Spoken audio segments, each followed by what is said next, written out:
السلام علیکم ورحمۃ اللہ وبرکاتہ۔ الحمد للہ وکفی والصلاة والسلام علی عبادہ الذین اصطفی وعلی آلہ واصحابہ اجمعین ومن تبعہم بإحسان الی یوم الدین، اما بعد۔ رب اشرح لی صدری ویسر لی امری واحلل عقدۃ من لسانی یفقہوا قولی۔ عن ابی ثعلبۃ الخشنی جرثوم بن ناشر رضی اللہ عنہ عن رسول اللہ صلی اللہ علیہ وسلم قال: ان اللہ تعالی فرض فرائض فلا تضيعوها وحد حدودا فلا تعتدوها وحرم اشیاء فلا تنتهكوها وسكت عن اشیاء رحمة لكم غیر نسیان فلا تبحثوا عنها۔ حدیث حسن رواہ دارقطنی وغیرہ۔ ترجمہ: ابو ثعلبہ خشنی جرثوم بن ناشر رضی اللہ عنہ سے مروی ہے کہ رسول اللہ صلی اللہ علیہ وسلم نے ارشاد فرمایا: اللہ تعالیٰ نے کچھ چیزیں فرض فرمائی ہیں، ان کو ضائع نہ کرو، اور کچھ حد بندیاں کی ہیں، ان سے تجاوز نہ کرو، اور کچھ چیزوں کو حرام کیا ہے، ان کا ارتکاب نہ کرو، اور کچھ چیزوں کے بارے میں بھول کر نہیں بلکہ تم پر رحم فرماتے ہوئے خاموشی برتی ہے، ان کے بارے میں کورید نہ کرو۔ دارقطنی وغیرہ۔ یہ حدیث حسن ہے۔ عزیز طالبات و سامعین و سامعات، اس حدیث کے راوی ابو ثعلبہ خشنی جرثوم بن ناشر تھے۔ آپ اہل بیعت الرضوان میں سے ہیں۔ صلح حدیبیہ کے موقع پر اللہ کے نبی کریم صلی اللہ علیہ وسلم نے ایک درخت کے نیچے تقریباً 700 صحابہ سے بیعت لی تھی، جن کا ذکر قرآن مجید کے اندر بھی موجود ہے۔ سورۃ الفتح کے اندر ان جلیل القدر صحابہ میں حضرت ابو ثعلبہ بھی شامل ہیں۔ غزوہ خیبر کے موقع پر اللہ کے رسول صلی اللہ علیہ وسلم نے ان کو بھی ان کا حصہ دیا تھا، اور ان کو رسول اللہ صلی اللہ علیہ وسلم نے ان کی قوم کی طرف بھیجا تھا۔ تو عزیز طالبات، یہ حدیث دینی مسائل کی ایک اہم بنیاد ہے۔ اس میں احکام کو 4 قسموں میں تقسیم کیا گیا ہے۔ نمبر 1 فرائض، نمبر 2 محارم، نمبر 3 حدود، اور نمبر 4 مسکوت عنہا۔ دین کا کوئی بھی مسئلہ ان 4 احکام سے خارج نہیں ہے۔ تو اس حدیث میں نبی کریم صلی اللہ علیہ وسلم سب سے پہلے جو بات بتائی ہے وہ ہے فرائض کی پابندی، یعنی نبی کریم صلی اللہ علیہ وسلم فرماتے ہیں کہ اللہ تعالیٰ نے کچھ چیزیں جو ہم پر فرض فرمائی ہیں، ان کو ضائع نہ کرو۔ تو ہماری ذمہ داری یہ ہے کہ ان فرائض کو انجام دیں۔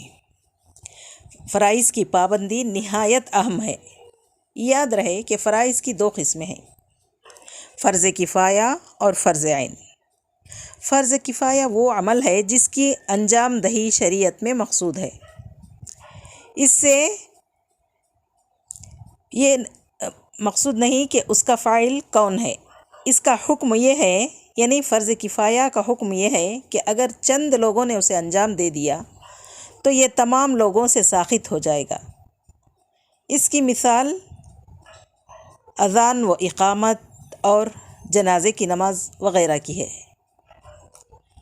اذان کوئی ایک دے دیے تو بس ہے، اور اقامت کوئی ایک بول دیے تو بس ہے، اور نماز جنازہ بھی کچھ لوگوں نے پڑھ لی، ہر ایک پر فرض نہیں ہے، بلکہ کچھ لوگوں نے پڑھ لی تو کوئی بات نہیں۔ فرض عین وہ عمل ہے جس میں شریعت کا مقصود فعل و فاعل دونوں ہیں، جس کا مطالبہ ہر شخص سے ہے۔ یعنی فرض عین وہ فرض ہے جو ہر انسان کو اس کو ادا کرنا ضروری ہے، جیسے اسلام کے 5 ارکان، یہ ہر شخص پر فرض ہے۔ تو ہمیں چاہیے کہ یہ ہمارے اور آپ کا فیصلہ نہیں کہ ہم اپنے دل میں جو چاہے کریں، بلکہ یہ اللہ تعالیٰ کے فرائض ہیں، یعنی اللہ تعالیٰ نے ہم پر فرض کیے ہیں، تو یہ ہمارا فرض بنتا ہے کہ اس کو ہم ادا کریں کسی بھی حالت میں۔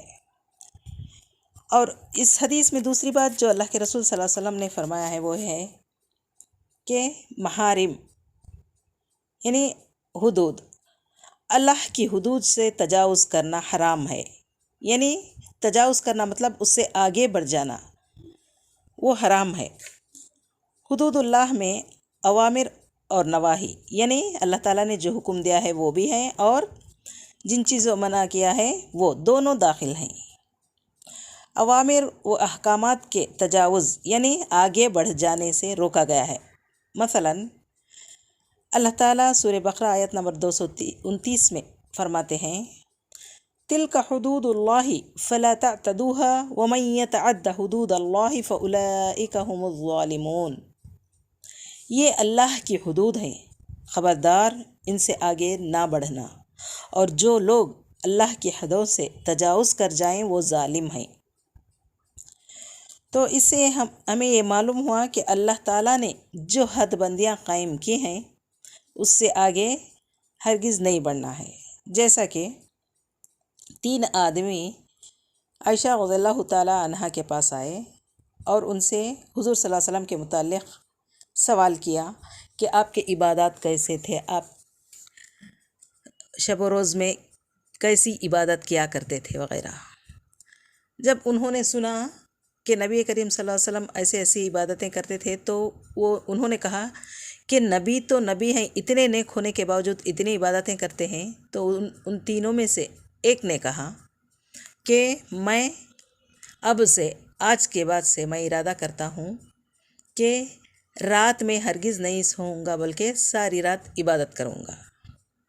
اور ان میں سے دوسرے نے کہا کہ میں ہر دن روزہ رکھوں گا، ایک دن بھی ناغہ نہیں کروں گا، یعنی ایک دن بھی نہیں چھوڑوں گا، بلکہ پورے مہینے کے 30 دن بھی روزے رکھوں گا، فرض روزوں کے علاوہ نفل روزے۔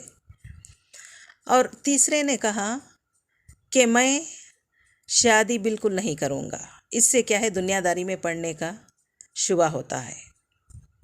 تو جب یہ بات رسول اکرم صلی اللہ علیہ وسلم کو معلوم ہوئی تو انہوں نے کہا کہ ان تینوں کو بلایا اور ان سے کہا کہ دیکھو میں تم میں سب سے زیادہ اللہ تعالیٰ سے ڈرنے والا ہوں، میں راتوں کو سوتا بھی ہوں اور عبادت بھی کرتا ہوں، میں روزے بھی رکھتا ہوں اور کبھی کبھی روزے بھی چھوڑتا ہوں، یعنی نفل روزوں کی بات ہو رہی ہے یہاں، اور میں نے نکاح بھی کیے ہیں۔ تو دیکھیے دین میں اللہ تعالیٰ نے جو حد کر دی ہے اس سے آگے نہیں بڑھنا ہے، بلکہ جتنا اللہ تعالیٰ نے رسول اللہ صلی اللہ علیہ وسلم کے ذریعے ہم کو پہنچایا ہے احکام، ہمیں اس پر عمل کرنا ہے، غلو نہیں کرنا ہے، کیونکہ نبی کریم صلی اللہ علیہ وسلم نے فرمایا کہ تم سے پہلے کی امتوں کو غلو نے ہی یعنی زیادتی کرنے، دین میں زیادتی کرنے کی وجہ سے تباہ کر دیا گیا۔ اور نواہی اور ممنوعات یعنی جن چیزوں کو اللہ تعالیٰ نے منع کیا ہے ان کی حدوں کے قریب جانے سے بھی روکا گیا ہے۔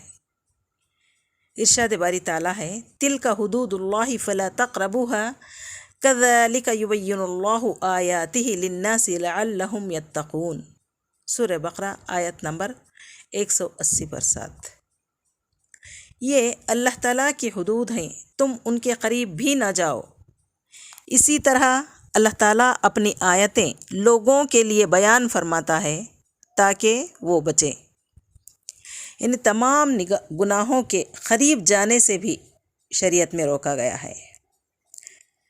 اور ایک جگہ ارشاد الہی ہے وَلَا تَقْرَبُوا مَالَ الْيَتِيمِ إِلَّا بِالَّتِي هِيَ أَحْسَنُ، سورہ انعام آیت نمبر 152۔ اور یتیم کے مال کے پاس نہ جاؤ مگر ایسے طریقے سے جو کہ مستحسن ہے۔ گناہوں کے قریب جانے سے اس لیے روک دیا گیا کیونکہ ان میں پڑنے سے ایمان کم ہو جاتا ہے اور اللہ تعالیٰ سے دوری پیدا ہو جاتی ہے۔ گناہگار یہ نہ دیکھے کہ گناہ چھوٹا ہے بلکہ وہ یہ دیکھے، اپنے دل میں یہ خیال پیدا کرے کہ وہ ذات کتنی بڑی اور کتنی عظمت والی ہے جس ذات کی وہ نافرمانی کر رہا ہے، یعنی اللہ تعالیٰ کی نافرمانی سے رک جانا ہے۔ اہل ایمان کا طریقہ یہ ہے کہ وہ اگر ان سے گناہ سرزد بھی ہو جائے تو فوراً اللہ تعالیٰ کو یاد کرتے ہیں، توبہ و استغفار کے ذریعے اللہ تعالیٰ کی طرف رجوع ہو جاتے ہیں۔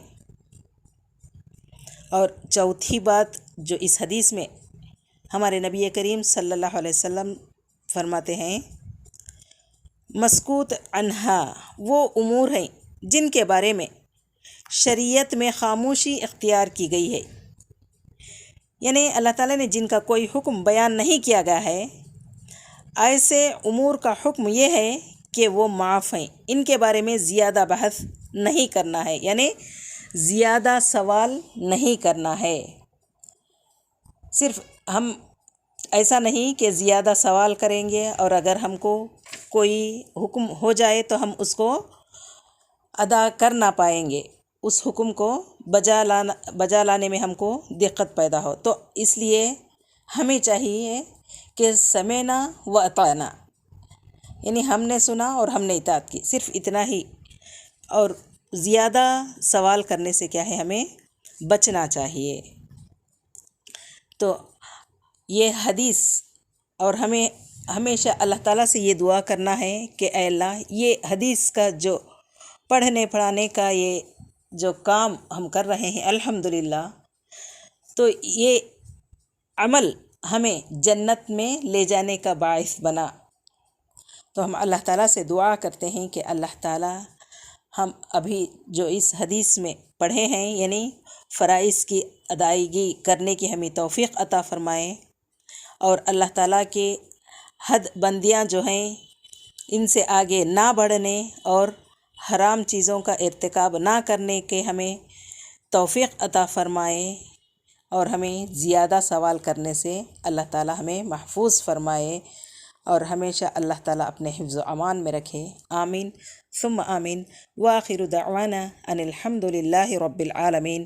السلام علیکم ورحمۃ اللہ وبرکاتہ۔ السلام علیکم ورحمۃ اللہ وبرکاتہ۔ محترم سامعین و سامعات، کاروان دین ایک تعلیمی و دینی چینل ہے۔